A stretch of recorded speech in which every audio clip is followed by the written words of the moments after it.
Imagine you're writing a library, and as part of that library, you want to provide some filtering. Now, one approach would be to talk to your users and to try to understand what kind of filtering they need to do. You can think of numerical or alphabetical or something like it. A much more flexible approach would be to provide a callback function. You can think of a callback as a function that is passed as an argument to other code. The code that receives this argument is expected to call back that function once it's needed. So as you can see here in the editor, we have the skeleton for precisely that idea.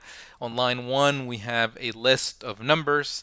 Then we have a callback function, which is empty for now. Then we have a filter. And on line 11, we are creating an invocation. We're passing in the list of data and then the callback. Now let's go ahead and get started by filling in the body of the callback function, and then after we do that, we will write the body of the filter function as well. So let's go ahead and start off with a variable here to hold our new data after we have filtered. So we'll call this new list, and this will be an array.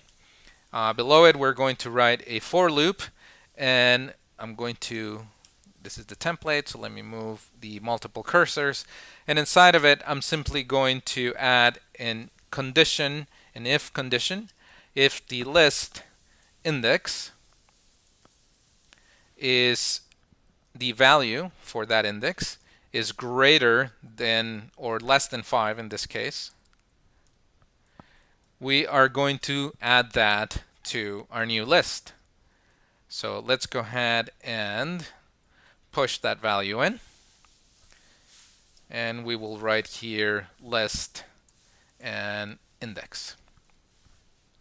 Now once we've done that, all we do is we return the new list,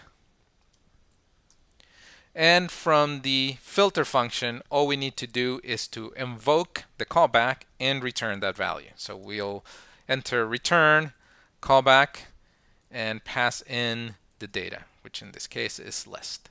So as you can see there, we have created an implementation of a callback. We have a filter function that takes in data plus a callback function. The callback function in this case is simply filtering for values that are less than 5. And then at the end of all of this, we're simply going to write to the console so we can inspect the value. So let's go ahead and save that. Let's go ahead and move to debugging, and let's go ahead and execute that code.